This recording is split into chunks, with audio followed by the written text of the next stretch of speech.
Hi, everybody. It's Mariah. I have Ryder Hesjedal here, the winner of the 2012 Giro d'Italia, and we're ready to get started. We have about 20 minutes at the most, so I will put him on now. If you would like to ask a question, you may press star 1 to be placed into queue. Our first question comes from Shannon Patterson with CVTV. Oh, hi, Ryder. Congratulations. We're calling from Vancouver. We wanted to talk to you a little bit about Victoria. Victoria is kind of known as being one of these riding capitals of the world. What do you think this victory means for the city of Victoria, where you're from? Oh, I think it'll do wonders. I mean, the city, it speaks for itself, the surroundings, the culture. My good friend Seamus McGrath and I started the Tour de Victoria, a mass participation cycling event last year to really showcase the spirit of cycling in Victoria, and not just Victoria but Vancouver Island, and it's incredible. So I just hope this powers that movement even more. Anything you want to say to the people back home in Victoria? Yeah, thanks for everything, all the support. It's been unreal. I have, what can I say? The support's just incredible. Whenever I'm back home, it's pretty overwhelming, and they're always with me when I'm far away and doing hard work. So thank you. Can you update your status for the Canadian Olympic team? Are you competing? There's some confusion here. Yeah, they haven't selected the spot yet, so I guess I'm just waiting. I actually don't know the date that they're nominating the spot, so I guess we'll find out shortly. This has to help your chances? Yeah, I wouldn't see why not, but it's kind of the last thing on my mind at the moment. Great. Thank you. Congratulations. All right. Our next question comes from Paul Haysom with Tech News Victoria. Yep. Hey, Ryder, how's it going? I talked to you, congratulations, brother. We talked to you a couple days ago, and you said, I think the pink is in my sights, but I'm not 100% sure. Just walk me through that feeling of winning the Giro d'Italia. I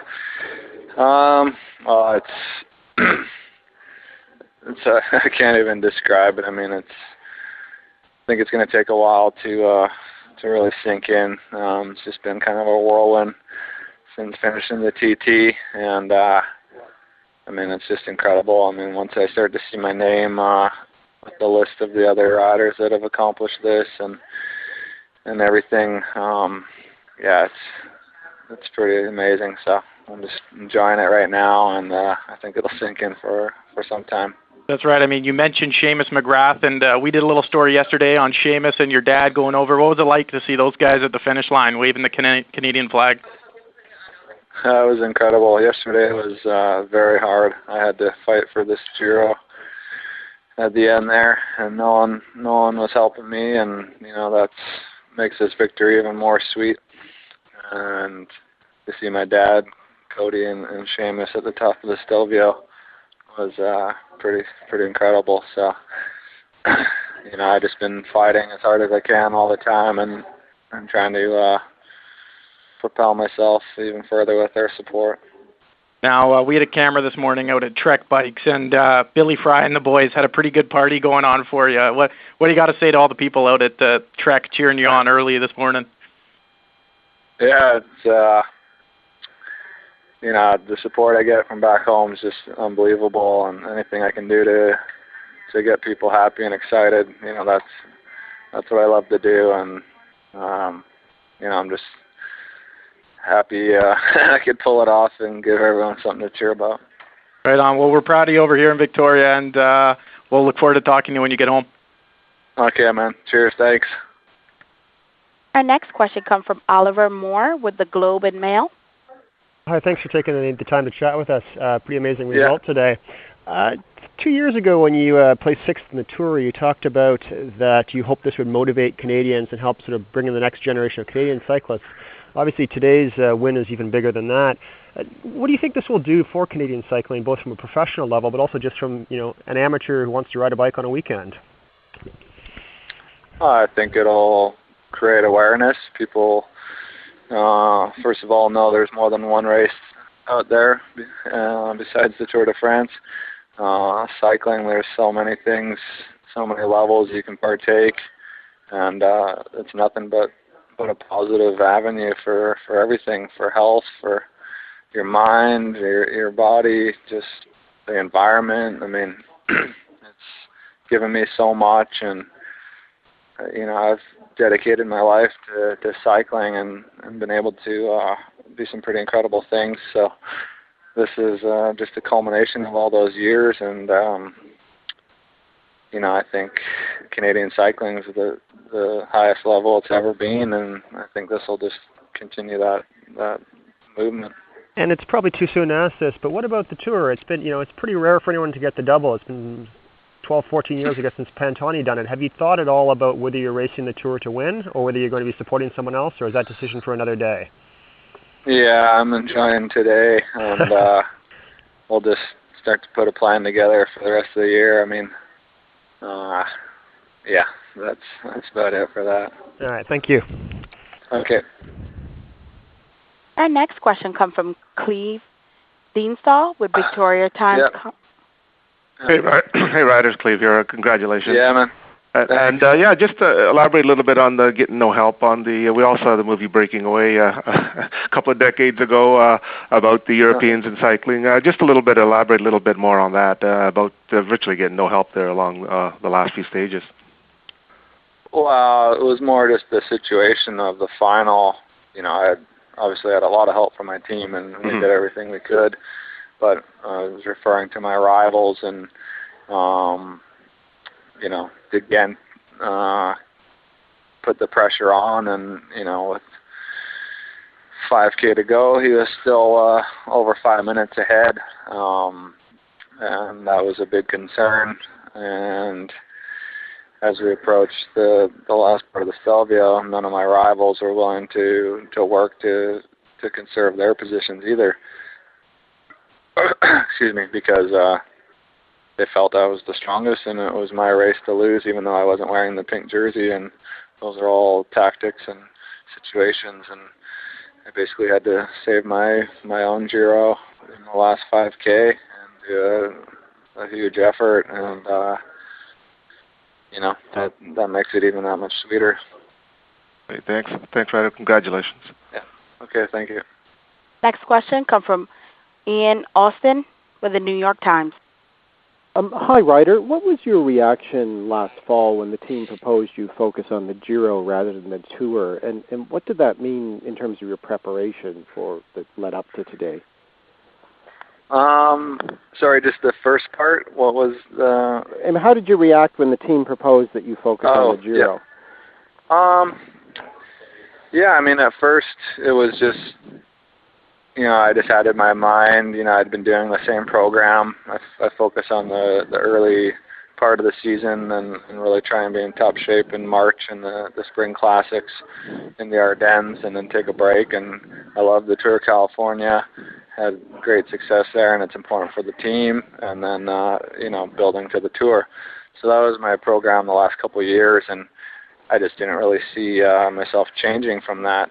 But, we had a new sports director come on, Alan Piper, a very experienced man cyclist, and along with JV, and in November they proposed this plan that I take a chance in the Giro and be the leader. And when they told me that, my first reaction was just that I hadn't had that in my mind, but first thing I thought was, well, that's a huge opportunity and a huge compliment to be the selected leader for the GC in a Grand Tour, and that I'd be supported by the likes of Christian Vandervelde and Peter Stetina, and a team that was built around achieving big goals, especially in the team time trial. And I left that camp in Boulder very very motivated to take that opportunity, and that was it. I just worked for it every day, and we put a plan together, and I did what I thought that I needed to do, and I couldn't be more happy.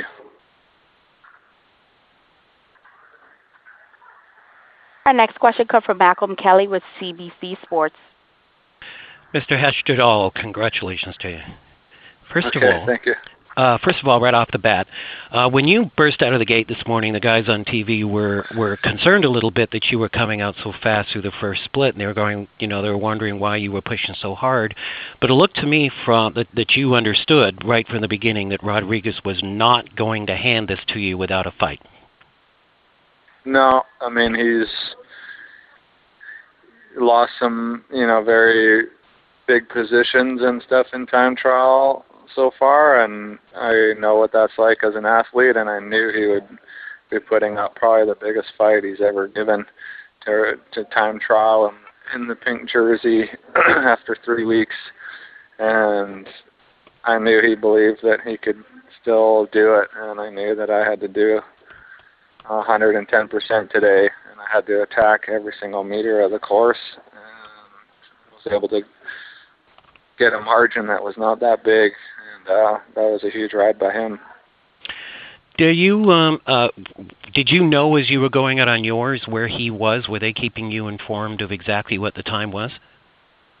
Not really. I didn't get the information till about 5Ks to go that I was riding in the jersey. So at that point, I knew, it was more just not taking risks in the last 5K as I was the virtual leader and just finishing it off. So, but nothing anyone could have said to me could have changed how hard I rode. Would it be fair to say that going up the Passo della Stelvia that you knew that that you understood that every second that you could keep up there was going to be money in the bank for today? Well, it's like that every day. Right. I got a little bit taken advantage of in the final. I did the work to keep the contenders in the picture against again. Mm-hmm. And, Rodriguez profited from that and attacked me at the end, and that's bike racing, and that was a smart move. I mean, those are 14 precious seconds. I mean, if I would have started today with 17, deficit would have been a lot better than 31. And, right. Again, that just makes this race that much more sweeter that it was that tight and the battle was that fierce for 3 weeks. I mean, it's unbelievable. You do know that this is the second closest Giro in history. Well, it felt like it.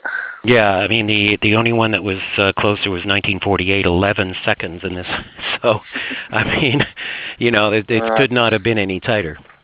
Well, that's incredible. I mean, I still curse the time bonuses that he received. It was 28 seconds, but that's bike racing. They were there for the taking, and everyone had the opportunity. So, who would have thought that it would be that close after 3 weeks? And that's what makes it exciting. Last question, is there any chance you would not ride in the Tour? I'm not sure. It depends on the planning of the rest of the year and the objectives and the team's goals, and really just, I have to take a break now and see how the body reacts from this tough 3 weeks. I mean, I've never been in this position before. I think I have the form of my life, and we'll see where we go from here. Thank you, sir. Yep. Our next question comes from Jay Janover with Global BC. Ryder, congratulations, like everyone else is passing along to you. The last time a Canadian came this close to a podium was Steve Bauer back, I think, 24 years ago. Twitter wasn't even around then. Lance Armstrong tweets, congratulations to Ryder Hesjedal on his incredible victory in the Giro.